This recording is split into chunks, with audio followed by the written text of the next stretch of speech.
Good. So I had this PowerPoint that I've been working on for a while now. I actually got to talk about a lot of the same stuff in Swarthmore. I got to speak on this topic at a seniors association at the library, and it was so exciting. So I'm able to use a lot of the same stuff, which I have my little PowerPoint. I guess I click share screen, and then, oh man, okay, here we go. Did it work? Oh, Yeah, no, we are it about did. to Wrong see button. it. 911. Okay, never mind. Here we go. Here it goes. Okay. Perfect. So I pulled up just some like basic fun facts just to get started, just so that we're all kind of on the same page. Um, so Alzheimer's disease and dementia are kind of umbrella terms, and it's really relevant for everyone. I think a lot of people don't realize that basically everyone in the country is affected, at least by knowing someone, or just like this is a plan that you probably want to talk about with everyone. I love that the amount of resources out there has just grown significantly every year. And I feel like the community has really expanded to just talking about this subject, because I feel like when I was in high school, I was still exploring what I wanted to do. This really wasn't something that anybody talked about. And I got to start learning in a nursing home for my service hours for the National Honor Society.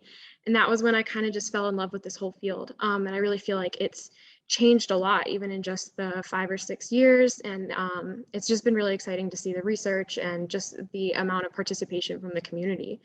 So now that we all kind of know, like 33% of seniors are going to be affected by this, and this isn't really affected by contact. This is people that are specifically personally affected. And so I think that the term dementia has definitely kind of it turns into a diagnosis, and that's not really what it is. It's an umbrella term. There's a lot of different types of dementia. And while it's definitely just dementia is like memory problems, the specific diagnosis is a little different for everybody. So that's going to change how everyone is affected by it. They're going to have different symptoms, they're going to have different experiences. And that's what is so important about this field, because it is so different for every single person.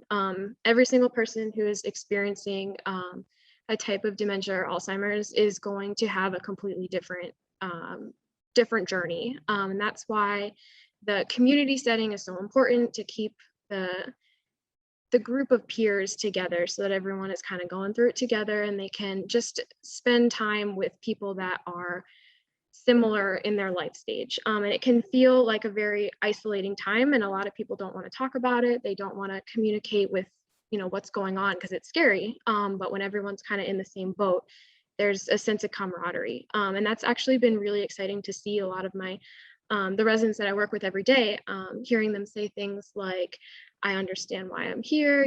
My children helped me move here because I don't want to live alone. And while those breakthrough moments obviously don't happen every second of every day, they're so exciting when they do happen. And so I think that there's a lot of really great resources online that I would love to highlight. Teepa Snow, I'm sure everyone's heard of her. She has an incredible amount of resources out there with different programs and steps that she follows. So a lot of the stuff you'll probably, if you're familiar with Teepa Snow, you might recognize some of it. So there's also a ton of like misinformation out there about how dementia affects people. A lot of people think that people with dementia don't know that they have it. And while that's definitely true for a lot of people, a lot of the times you have these moment of clarities that just kind of hits you in the middle of the day. Like before I started working in a community, I was doing some home care in different places, and there was a lady that I was staying with for a while, and she kept saying to me like, "So you're my babysitter? You're my kids must have hired me to watch me and make sure that I'm staying safe and stuff." And we must have had this conversation like 8 times a day. And so she was definitely aware that like she needed the help, and it was still a scary place to be because she was feeling patronized but knew that she needed the help. And so these moments of clarity, they happen, and sometimes that's a little bit worse, because you have to start thinking through like, why am I here? What have I lost? And that's scary. And it's important to have somebody who kind of holds your hand through that. Another myth that I see a lot is that people with dementia will eventually forget everything that they knew, both short and long term. And I have definitely found that not to be true. I think that our music program is so important. I've seen residents that have not spoken in days, and you just play the right song and it's like every single word just comes back. And that is so exciting to see. I think that's so important. And finding that information is often those conversations that you have with family members. That's why the millions of pieces of paper that you have to fill out, they give all these questionnaires and stuff that you might not think is relevant. But these questions are just like little things that might jog memories in favorite foods, or, like the time of day might even trigger it for some people. And that's like exciting because then you have these like little pockets of who they are and you get to just kind of tap into that. And I love that. I think that the music specifically can really just change someone's mood. And I've seen that. That's why we have our music and memory program. It's really exciting that everyone can have their little iPod. It has all their favorite songs and it's very personalized. And that's kind of their arsenal of safe music. And I love that. Also, I think that a lot of people believe that people with dementia will personalities, that they don't do the things that they used to be interested in, or it's all like they have no hobbies, they just kind of walk around a lot. And I think that that's really untrue. I think that some hobbies are harder to maintain, but setting that person up for success in their favorite hobbies is absolutely possible for a lot of people. So we have several residents that love to knit and crochet, and I learned how to knit a teeny bit so that I can get people started. I'm not good, but just handing them the right tools and kind of guiding them along. We have a lot of people that like to paint, so we set up our watercolor painting, and all these things are still there. They might not be creating, the masterpieces as before, but those hobbies, those skills are still there, and they're still so important. And keeping those things alive is so important for that feeling of productivity, that feeling of self, that you haven't lost yourself to this disease. So I think that there's a lot of preconceived notions that people think of when they hear dementia, and it has to be this very personalized experience for everyone. So I pulled these warning signs off of the Alzheimer's Association website, and I really like them. I think that they are 10 really great signs just for things that you should be looking for. All of them are obviously, very subjective. Some people are going to be more forgetful than others. Some people are going to have a harder time with, directions, and that's, normal. So obviously you kind of have to take it in stride. But these are things that you can be looking for on your own time. When you think this is a conversation that might become relevant in your family, these are kind of the clues that you can be looking for to start thinking about if this is a conversation you might need to have.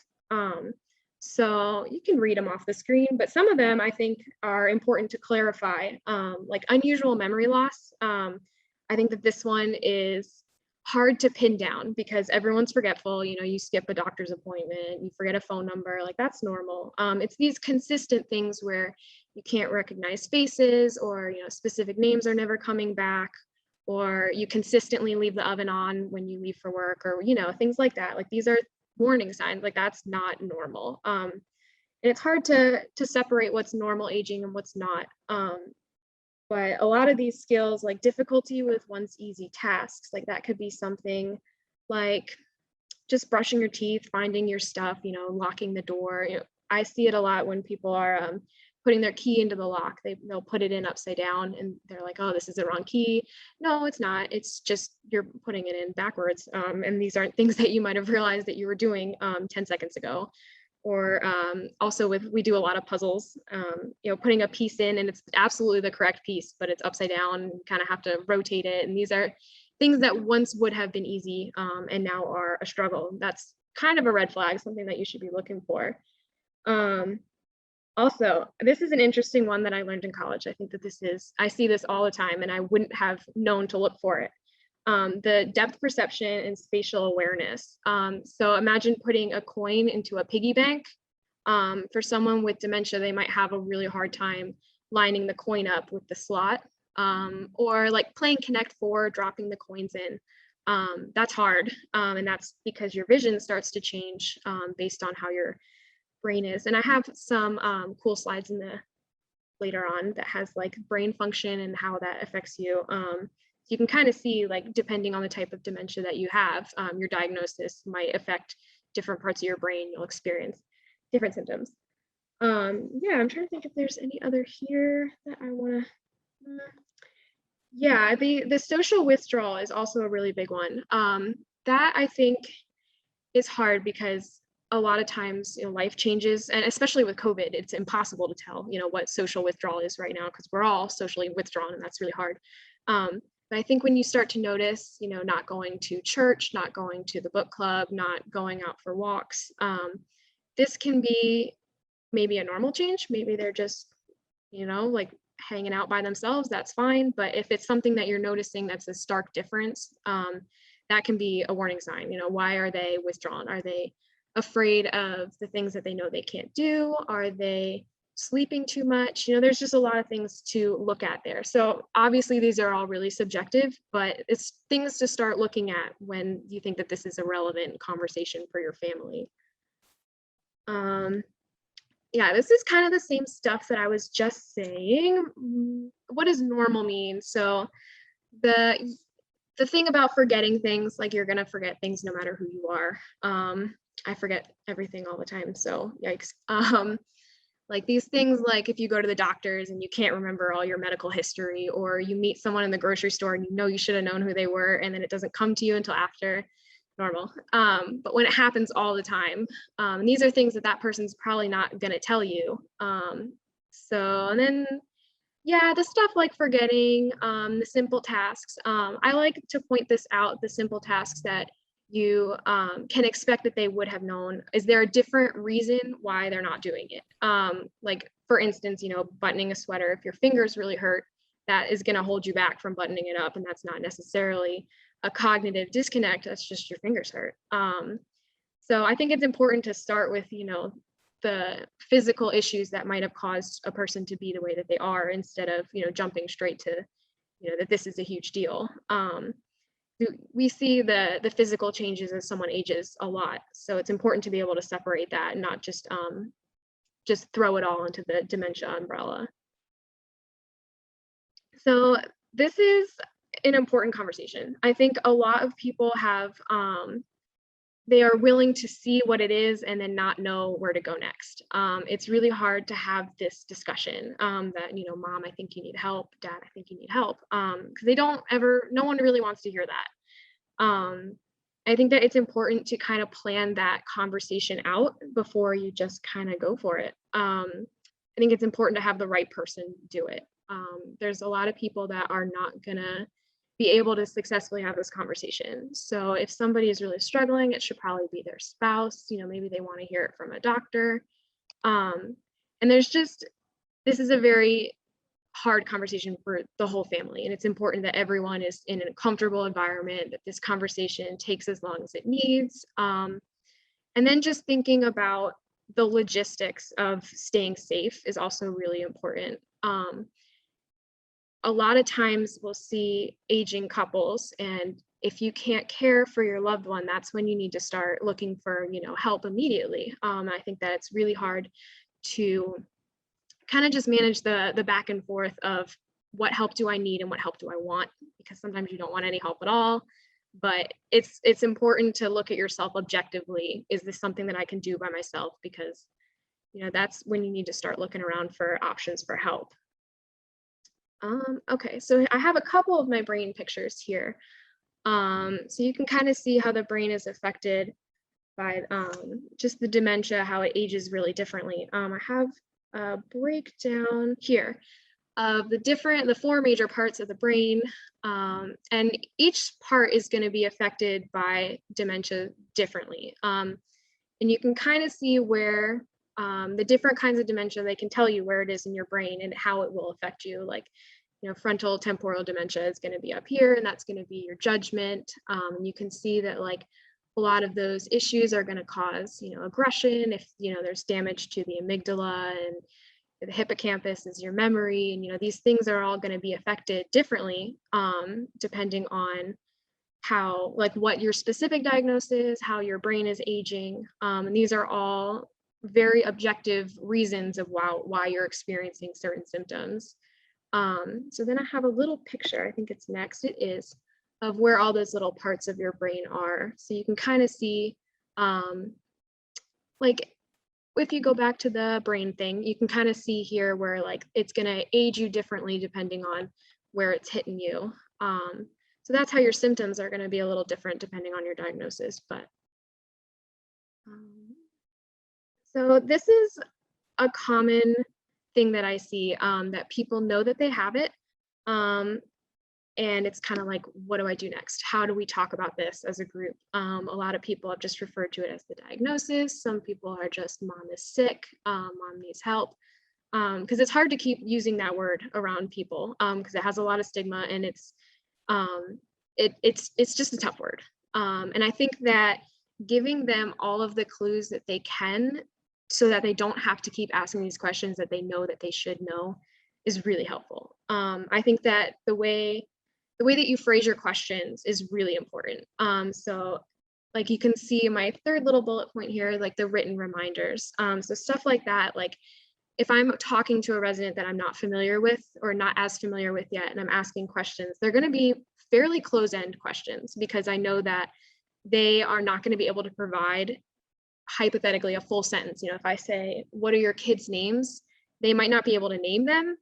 And that is really embarrassing and hard for them. And it shouldn't be, but they know I should know this. And that kind of closes the door to the rest of the conversation right there. And that's stuff that kind of I see a lot. They can't give me the answer that they know should be obvious. And that's hard. So these written reminders, putting the date and the time, like we have a real big clock in Bartram, because that is, the number one question. What time is it? That should just be everywhere. So these things like, marking which button to turn on the television. Some residents, we have paper clips or nail polish taped or, painted on certain buttons so that they know exactly which ones to find. Because they can remember, I should know how to do this. I can remember that I asked how to do this and I don't remember what the answer was. And that's frustrating. And there's just no reason for that. Like just put labels everywhere. In these pictures, we get tons of pictures from the families, and it is so great when everybody writes on the back of a picture who it is, what year it was. This was, your grandkids' graduation. It's awesome. I've also seen some families have written things and then framed it, and it's just a note, but it's in a really pretty frame. And every time they go in their room, they see this big, pretty frame, and it has, mom, I love you. Mom, I'm coming back on Thursday. Just these comforting things that they should know, and that they know that they should know, but it's hard to pull out of the air for them. So just writing everything is what I have found to be super successful for a lot of people. So these are some of the common dementia behaviors that we see, that everybody sees. And there's always a reason for the behavior. And I don't even like calling them behaviors, because it's just frustration. It's just something is wrong and we can fix it. Sometimes it's really hard to figure out what we need to do to fix, because that communication can get really tough, but there's always an underlying reason. So for these things like aggression, like a lot of times a resident is really struggling to form a sentence. And if we can just get that sentence out, it's a really easy need. But the fact that we're struggling through the sentence is why we're angry, not an actual reason. Like a resident just wants a glass of water and can't think of the word water and is now super frustrated because the word water just isn't coming. So the aggression is just not the issue. We're just thirsty. And that is something that we can solve by different forms of communication. Our occupational therapist is super great. She does all these little cards, and then you can kind of just see the pictures and just point to the card. And sometimes that works. Sometimes it's that easy. You can just look at your pictures and you know the word's not coming, but you see a picture of water and you point to it and it's like, bam, issue solved. And sometimes it's going to be a lot harder than that. Sometimes, it takes a long time to figure out what is the best way to communicate with someone. But it's so important to figure out those underlying needs, because it's almost always like there's another resident who gets very, very anxious when she has to go to the bathroom. And the sentence, I have to go to the bathroom, is just not a sentence that comes out almost ever. But if she's starting to say, I'm not feeling good, I'll just kind of, do you think you have to go to the bathroom? And she goes, yes. And that's it. And that's, the whole issue solved. And then another one is the overstimulation. That I have seen so many times. And I think that is so, I love that the barge room is so set up for that. The light is all like on dimmers, like we can make it bright, we can make it not bright, we can be outside, inside. We just have all these options of space to be away from everybody. Sometimes when you go to the hair salon, it's really bright and it's a little cold and it's, people you don't know. It's like, ooh, why am I here? And that in and of itself is scary. So that's, the kind of thing where you just want to bring a sweater, you want to stay with them, you want to turn the lights down a little bit. Like the environment is so important. At my last job, we did a huge potluck for Thanksgiving, and we had all the food crammed into one room because that was just where the outlets were. It's how it was. And everybody kind of walked through the line, and there were some residents who were there with their families, and it was like a great time. We were all really having a good time, but going through the line to get the food was like too much. It was too many people, too many crock pots. It was just overwhelming. And the issue was not at all the food or the location or the family. It was just too much in too small of a space. So just like problem solving the space is so important. And then this excessive confusion, like that's kind of the stuff that I was talking about in the last slide about writing stuff down. Like you can just solve that. Just if they're asking the same question, just write it down. A lot of times it's a note from a family member is really helpful because, they'll recognize their kid's handwriting, mom, I'm on vacation, mom, I'm going to call you at the end of the day. Just reading it is so refreshing because it doesn't have to come from somebody else. And if they ask someone like in a staff member, why haven't I heard from my daughter? If I tell them, it kind of sounds like it's coming through the grapevine. It's like, oh, why didn't she tell me herself? Well, no, you have a note. It's right there. That kind of just cuts out the middleman, and that's really helpful. So just write everything down. I also see the excessive repetition a lot. And that I think is often an anxiety behavior. You see it a lot of times in kids who have ADHD, they'll pick at their skin, stuff like that. And that is common in dementia as well. You're going to start seeing, like we have a lady who wrings her hands a lot. And it's like, what can I give you to put in your hands to do with? So we have a ton of yarn. Honestly, we untangle yarn all day, or we knit and we crochet. We have really talented, this one lady has made beautiful flowers and I don't know how she does it. I gave her a pattern and it made no sense to me, but it made sense to her. So, and now we have little crochet flowers everywhere, which is awesome. And it just gives, something to do with your hands. You might pick at your fingers, and stuff, we all do it, biting your nails. You just need your hands to be full of something. So we have a lot of sensory activities as well, which I think is like just an arsenal that everybody should have. Like we use a lot of the like colored sand because it's like the kinetic sand is the word. And it feels like you just kind of shape it. I don't know, like it feels good. It's just a different feeling. And we do nails a lot.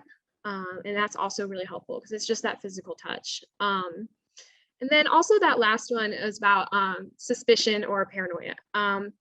That is very common with the accusations of theft. I've seen that everywhere I've been. If something is missing, it's because it was stolen and they won't be told. Like there's just nothing else to say to that. It's been stolen, end of story. And that's really hard because a person with dementia may start to hide their belongings because they suspect that they're being stolen, and then they forget where they hide them. And it's like a really great hiding spot. So stuff like that is really hard because sometimes you can't find the thing that's stolen, or maybe the thing that was stolen hasn't been around for a very long time. That's a tough conversation because you can't tell someone, oh, you haven't had a computer in forever. You haven't had you haven't had that ring since college. And that conversation is very hard sometimes. And sometimes these are things that, again, you can write down because maybe they'll remember it in the right context. Maybe they are just at the bank, and sometimes it's more important to just validate the fear and move on. And then a lot of these things, like if it's a cell phone, just call it, like some of these things you can just keep track of yourself. Um, and that's really important to just know that these things are going to keep happening, and it's not personal. It's it's just is what it is. Things go missing, and you'll find them, and it doesn't have to be personal because it often feels that way. Okay, so we're all super familiar with the concept of sundowning, I think. Been talking about that a lot. It's just kind of a buzzword. And I think people usually think of it as the actual sundown, like you're going to feel worse when the sun is down. And while that's typically true, it's not always true. I have noticed, in my opinion, that sundowning behaviors typically happen like around the shift change, because it's just people moving in, people moving out, people are going home. You say hi to your new coworkers, you say bye to your old coworkers, and it feels like, well, everyone's leaving, I better put on my coat and get going. And that can be a really anxious time. It's time to move along, and it's not. And that's when you need to give the very safe activities. Folding towels has always been like very successful for me. It's just something that everyone knows how to do. And if you see a pile of unfolded towels, I should fold those. So we have a lot of like baby clothes as well. And then it's really fun to kind of like go through all the baby clothes, they're sorting all the socks. And it's just like a very familiar, comforting task that what to do, and I think that giving those tasks where the objective is very obvious is super important. That's when the untangling comes. That's when, maybe it's time to start setting up for dinner. Like just the repetition, the schedule is really important. And then the physical touch as well. A lot of times that doesn't help, and you kind of have to read the vibe, because sometimes that feels restrictive for some people. They don't want to be touched. But for a lot of people, that hand massage, like when we're doing our nails, braiding hair, just touching their shoulder, just that reminder that physically you're not alone. I always found that I always have very cold hands, and whenever I am with a resident, it's typically the older ladies. If I hold their hand, they'll say like, "Oh, your hands are so cold," and then they'll do that to warm my hands up, and it's just like, I don't know, it's just been a good like icebreaker right there, and then we're holding hands and we're feeling better, and it's just like that feeling of being together. And then obviously the music is super important, and then sometimes it's not even music; it's just instrumental or nature sounds, or just these things that are familiar sounds. Okay. Oh, I clicked the arrow and it didn't go. There it went. So validation therapy, I think, can be kind of a tricky topic for some people. So the concept of validation therapy is to really fight against the whole orientation thing. A lot of people in the past, it was very common to try and orient a person with dementia to reality immediately. And that is almost never the right thing to do out of the gate. And obviously it's going to be different for everyone. But it's really important to find them where they are, because that person might not know that their husband has passed. That person might not know that their child lives across the country. And every time you tell them that, it might be the first time that they feel like they're hearing it. And so it's important to just kind of meet them where they're at. So sometimes a resident will do really well with, "Oh, I remember my husband did pass away 5 or 6 years ago. I've already processed that. I'm okay." And then other times it's like, "My husband died yesterday and I'm still grieving." And that is really hard. And no one should be stuck in that perpetual headspace. So I think that validation therapy is a great concept, that you're going to where they are in their reality. And this was a conversation I actually had with a family member a couple of years back. And it really stuck with me because I thought it was a really important conversation. Because we were talking about meeting them where they are. And they were saying to me that they felt like they were lying to her. It was her sister. And they were like, "We can't lie to her. Like, she's asking these questions. We need to answer them honestly. You have dementia. Your father has passed away, like life is really hard, and like you have to take the word lying just out of the equation. That's not what it is. Calling it deceit is just going to make it make you feel guilty, make them uncomfortable. It's just not going to work. You have to think about their mental health as the priority, as opposed to your allegiance to the truth kind of thing. Whatever they need to hear in the moment is what's most important, because they are just internally, they are struggling. And if it makes them feel better to kind of fib, then I think that is absolutely the right thing to do. I don't think that there is any reason to adhere to a very strict reality, because honestly, the reality that they're living in is already really hard. You don't need to add in the elements of truth that kind of make it worse. So if a resident is, I haven't seen my husband in a week, well, it's Wednesday at noon, he's probably at work, like we don't need to delve into the details of, where her husband actually is. Like, that's just not a priority. The priority is her quality of life, and taking the truth out of it is what needs to happen. And that's just the way it is. And I think that is kind of a thing that you have to think about on your own part. You kind of have to just go to where they are. And then these things about like validation therapy is that you're kind of redirecting the conversation as well. You can see in the bottom here, where's my mother? Obviously, mom's not around, but how can we talk about mom? I'm not changing the subject from mom, because obviously this is on your mind, and I'm not going to be able to change your opinion. I'm not going to be able to redirect you to something else because you've asked me about mom like 40 times. Like, let's talk about mom. And then these conversations are really helpful. Honestly, we've looked for car keys a lot, and then I'll pull up on an iPad like all of our old favorite cars from like the 20s or 30s, and now we're talking about cars, like slowly is switching away from where is my car to like, it's been really cool to see the cars through the years, and like now it's a conversation as opposed to like a confrontation, and that's really important. The late stage dementia is this is a tough conversation, because late stage dementia is hard to watch. This could be mom or dad is bedridden. This is a really hard time to communicate with someone. A lot of people really struggle to verbalize in this late stage dementia, and this is when you need to kind of get creative about how to communicate. And honestly, this first one, communicate via pictures, gestures, and writing. I feel like we're already doing that because we're all wearing our masks, and it's so hard to talk to people with a mask, period. And then add in, the age difference, hard hearing. Like, it's so hard. I'm so sick of the masks. But this is our chance to kind of like use the gestures, hey, we're going to go eat, can I help you tie your shoes, whatever, like be creative. Then the writing, I can't get enough of the writing. You have to write everything down. And those pictures are a great way, because even if I'm saying the word to you, do you want a drink? It might not cognitively click, but if I hold up a picture of a water cup and I'm like, they might kind of get that. And these expressions are so important. And the eye contact, looking at someone across the room. It's very interesting to me how some residents can't, it's hard to read right in front of you, but if you look at someone and make a goofy face, they see you instantly. And I'm not sure like how the science is behind that, but that eye contact, that like visual connection is so important.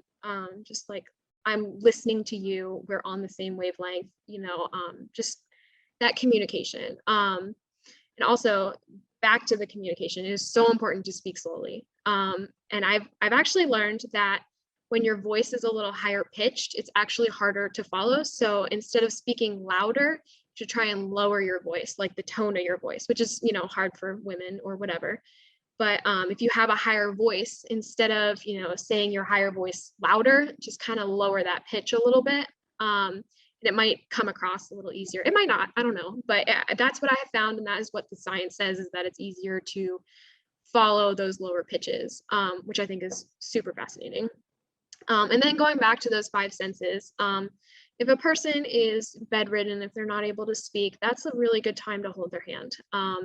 You can bring in some good lotion. You can just be there with them. And that doesn't necessarily mean filling the air. Sometimes it's just literally that physical touch. And for a lot of people, it's nice to have someone sing to them or just be there, play an instrument. At the beginning of the pandemic, there was a a lady who would come to the window for her husband, and she would sing to him through the window, and they would end up singing these songs that they had known together. And he was not very engaged with the group, but as soon as she started singing to him through the window, I mean, he was so goofy, he had a great smile, he was singing every single word, and that was just really cool to see. And we did it through FaceTime, through Skype a few times, and I didn't expect it to work through the computer, but it totally did. And that was awesome.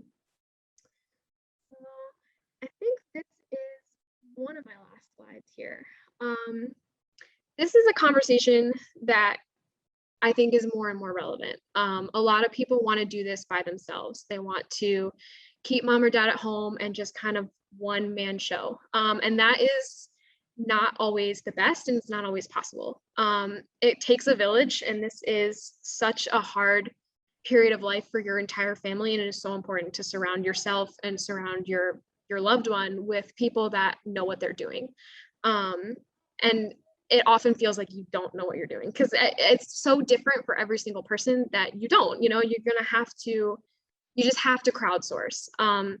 You start to look at, like, how is your own health? Is your family member okay to be left alone? What if you need to run to the grocery store? Are you taking, the whole entourage with you, or are you able to go out and run some errands? Like, how is life affected by this? Are you comfortable leaving mom or dad alone at 4 or 5 in the afternoon? Are they going to wander out looking for the bus stop? Like, you have to think about every single scenario.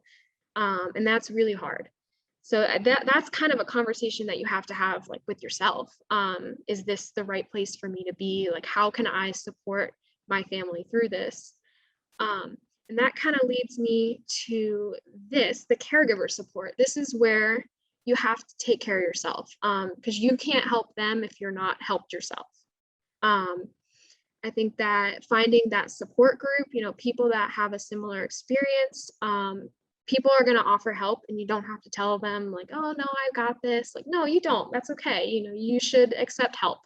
And it feels like you're a burden sometimes, but spreading that burden out to the people that love you is a good way for them to love you. And cutting them out of this journey is not okay for anybody. And then seeing that doctor for yourself, are you talking this through? Because it's so hard to see your family age.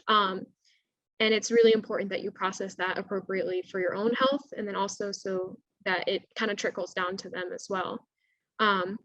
There's also different options for care. I think that a lot of people think of it as all or nothing. I kind of throw mom away and I give up, or, I kind of sacrifice my own life to be, mom's only caregiver. Like, it doesn't have to be that way. It can be respite. It can be moving in down the street and visiting all the time. Like, it can be home care. It doesn't have to be all by yourself or nothing. So I think that breaking it down into those bite-sized pieces, how can I get help for right now? And then starting to move forward, what is my long-term plan for everybody? That's just super important, because this is going to be a big journey for the whole family, and you have to make sure that everybody is just set up for success. And it's super different for everyone. And that's why the crowdsourcing is so important, to make sure that you're getting the best help that you can for everybody. So I think that's all of my slides. Yeah, here I have just, if anybody was curious about where I got any of that information, I have it all here. I think everyone's going to get a PDF of this. So if you want to click through, you'll be welcome to. So I think that's it for me, Sean. All right. And yeah, anybody like has said, any questions? Yeah, we can go to the Q&A, but I'll preface this by saying we have the recording of this, and we have all the slides. As long as you RSVP'd for this event, I'm going to follow up with them hopefully in the next couple days. Cool. Okay. So yeah, definitely look out for those. And yeah, if we can wait for some more questions to get down in the chat. It was funny. Someone asked a question and you answered it almost 2 minutes later, but maybe you can speak a little more to it. So their mother believes that their father, who passed away years ago, is still alive.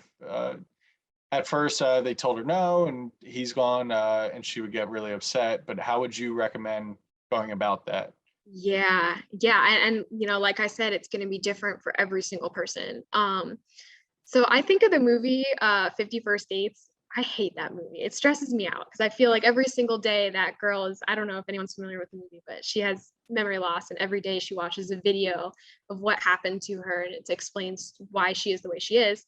And it ends up being perfect for her, but I can't imagine any real life scenario where that's perfect.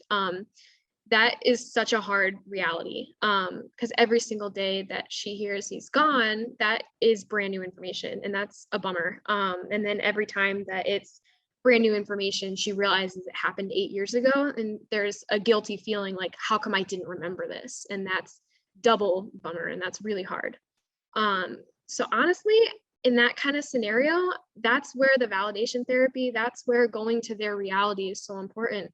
Can he be on a business trip for now? Can he be out of town? Like, are there viable solutions of other things that we can talk about for her husband that are, kind of just where she is mentally? And it's such a difficult conversation, but there's just no reason to be stuck in the truth if you don't have to. So. Yeah, absolutely. Yeah, thank you. That was my question. So thank you. Yeah. At first I told her the truth, and it was so upsetting that I never told her the truth again after that. But I don't really know I never really knew what to say to her. Yeah. It really upset her. So, and I didn't know if I should be lying or what. So thank you. Yeah. And I wouldn't even call it lying. It's not, I think that has, a connotation where you should feel guilty. And I don't think that you should. You're meeting them where they are, and wherever they are is where you need to go when you're with them. So if she is still, in her past 9 years ago, then that's where you are. And that's okay. It just is what it is. You're just where she is. For sure. And I had a couple more questions come in, but it kind of speaks to the fact, and I wanted to touch on here at Barclay Friends. We give our whole spiel in the beginning, but even if you're not looking or you're not going to pick Barclay Friends, we really encourage everybody to use us as a resource. If you have any questions, feel free to reach out. And we're always happy to help anybody who needs, help with information, referrals, or what have you. So someone asked, and maybe you have someone in mind, do you know of any local geriatric psychiatrists, maybe in the area, to help with medications? Do we have someone we refer to, or maybe they could get in contact with you? Yeah, I would definitely be able to pass them along to Danielle, our medical administrator, because she would definitely be able to recommend people that I wouldn't. So the answer is I can get you an answer, but I don't have the answer. Gotcha. So if they're interested, they should definitely talk to Danielle. She would absolutely have resources. All right, why don't I? Perfect. Yeah, and if you call in and ask for Danielle for memory care and ask around, you'll be able for to the Westchester find her. area, 100%. Yeah, and then maybe can we have a support group for people going through early stages? I have no idea, but maybe do you have any referrals for places or programs that might handle something like that? So I was actually definitely I was talking to Elsa about doing this in the future. I was hoping to start some kind of support group for people that are interested. I know of one in Bryn Mawr. It's actually associated with Bryn Mawr Terrace. They meet there, I want to say once a month. It's a lot of the spouses of people that live there. And it's been an excellent group. It's been nice to see the way that they have all come together. And I haven't been a part of it since, before COVID. But that's kind of out of the way. But it was a great group. It had a large amount of participants, and I had heard really good things about it. So that's what comes to mind. And I do think I would say stay tuned. I'm hoping to start something similar here. The issue has just been COVID. It's been so difficult to logistically figure out how to make it happen, but it's definitely on the list of things I'm hoping to. Is it possible to consider doing that virtually? Because I don't live in Pennsylvania, and neither does my brother. And I'd be interested in participating if it was virtual, because I don't live close to Barclay Friends. My mom lives in Barclay Friends. But. Okay, yeah, I think that would be awesome. I'd be happy to facilitate. Abby, just give me a holler. Yeah, definitely. Should make that happen. That would be great. And someone, I'm gonna copy it and paste it in the chat. Someone actually did know of a good local geriatric neuropsychologist. So I'm going to, Oh, great. if I can, I'll copy and paste that down in the chat. Someone asked, does Barclay still offer respite care? And that might be a question for Good Faith question. If you are still on. She is. So this is Faith, yeah. There you go. So we do, we can offer respite care. Our minimum stay is 2 weeks, so we find that most people find that's a long time. It's very difficult for someone with dementia to do a respite care because they are in an unfamiliar such situation, but that is something we would consider. I think the concept of respite is awesome, but for dementia specifically, it's definitely hard. I would view it more as like a trial run for some people. You know, if you need that respite, you know, this is probably something, if you need that respite, it's probably something you want to consider long-term anyway. So it's a good time to start that conversation as your, you know, respite. Very nice. And sorry, I'm just making sure we get this in the chat to everyone. Give me 1 second. All right. So there's that. Yes. So I had a question. You mentioned things like the iPods with the music on them. You mentioned having yarn around. Is there anything else, maybe something you wouldn't ever think about that you would keep around just to, whether it's occupy someone or just, you know, trigger anything? Yeah. So as recreation is like my baby, that's the thing that I love to do the most. So there's just, there's a billion things. So honestly, we love, this is gonna sound weird. We are really into our plastic silverware. We just collect a lot of our silverware. And so like we clean it a lot. You know, some people are really invested in the care of the building. And I think that's just like very generational. You know, they are just consistent. And so we keep a lot of like kind of basic cleaning supplies around. Like that's the things like the laundry, you know, like just touchy things. And that's, you know, these sensory things are so important.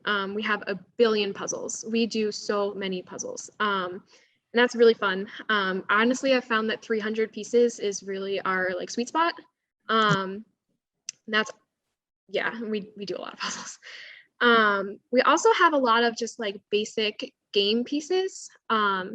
So stuff like dominoes and stuff like playing cards and stuff like, we have bananagrams tiles, like these versatile game pieces that you can take and play in any other context. Sometimes our games aren't, like we'll have the board game, but we'll end up playing kind of like our own modified version of it. Like we play a lot of Sorry, honestly, that's a really fun game for us. And for bananagrams, like bananagrams itself is a little too much, but we use those pieces to play like our own version of Scrabble, our own version of bananagrams. So having a game that has pieces that you can take apart, like the dice, or we have Taboo, and we play that more as like a group trivia. You know, I'm reading a word and anyone can guess it. So like the games are so important, but these pieces have to be like kind of able to be modified. And also just basic art supplies. A lot of our residents we have so many talented painters right now, which is awesome because I'm a terrible painter. And I've learned so much from them. It's actually really fun. So we have all of our like basic paints. We have the acrylic paints, the watercolor paints, you know, these canvases. And these are like safe activities. Like you can just pull that out at any point, because you know that this is something they're really good at. They are super bored. Like let's paint, you know, that's fine. We're gonna do what I know you're good at. And then things like magazines and newspapers, we always want those, always. Yeah, that's top of my head, stuff like that. Yeah, someone mentioned, what would you recommend for someone with depth perception issues? Maybe, you know, something to fidget with or to occupy their time. Yeah, so for depth perception, a lot of those things that you're already holding in your hand, like I would guarantee that crocheting and knitting is really difficult for that person. You know, fitting the needles in everywhere, like that's tough. For someone who's really struggling with their vision, And that's obviously something, we see a lot here. 'Cause, as you age, you just you can't see as well. So that we play a lot of games on the TV. Like we like to put our trivia up on the TV and then we'll read it out loud as we go. So like a lot of those things, like the musical games, the musical trivia, things that don't necessarily rely on your sight, is really helpful. There's also a free resource. It's just like the library for people that are deaf. And I know that you can just sign up for it. I don't know the logistics of it. And honestly, I wonder if Faith, you know anything about that. But it's a thing that we have here actually. And you can get like the player and they'll send you the cassettes, and it's like a very bulky, obvious cassette player. And you only click, 1 or 2 buttons and it'll read aloud to you. And that is super helpful for people that can't see the buttons and just want to be clicking along and still listening and engaged with, intelligent material, but aren't able to, read the fine print, aren't able to, motor turn the pages. So there's a lot of like opportunity to be creative there. I think that's from the Library of Congress, actually. Yeah, we have a bunch of them in our library, but I don't know where they came from. So I guess that's where. Yeah, for sure.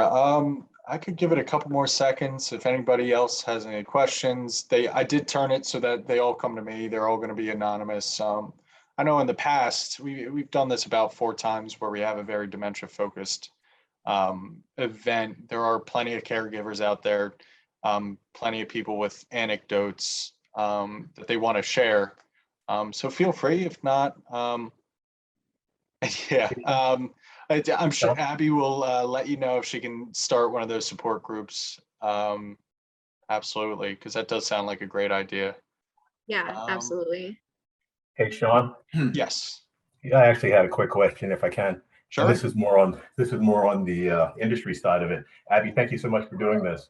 Do you find that, or do you think that going forward with all the research that's out there today that wasn't out there 5, 10, even further back years ago, that people who are now attending seminars like this one that you're giving and other ones around the country that find themselves with deficits down the road are going to remember things like this themselves to make the caregiver's job easier in reminding them, well, remember we went to this seminar 20 years ago, 10 years ago, 5 years ago, and that they're remembering some of their own deficit issues that they're having at that time versus maybe not remembering the challenges that they're having being a part of the condition they have? So is this a question for me? Yeah, I think that's actually a really interesting question because the last time I had the opportunity to talk about this, it was, as I said, I think the Swarthmore Library, but it was the Seniors Association that invited me. They specifically said that they were looking for someone to talk to them about when to have this conversation. And this was a group of seniors. I think that it was 65 and above. And they initiated this conversation and they invited, this was a conversation that they wanted to have. And while I think that there's 2 different kinds of answers to that. There is the answers of, how to deal with those feelings of dementia. I would say probably not. I don't think that they're going to be able to retain educational information as that disease, progresses. I would be very surprised. But I think that the logistical part of it, coming to terms with like, this is a conversation that is healthy for me to have. This is a brain space that I should be in. I should be thinking about how to prepare, my family or myself or my parents, like that conversation. I have seen a lot more of that, like just a lot less denial. But I would say as far as like the cognitive skills and strategies, I would be surprised. Thank you. Very nice. And okay, I mean, that's all we had in the chat. And it's 6 o'clock. So I just wanted to Thank you, thank you guys. again, Abby. Thank you.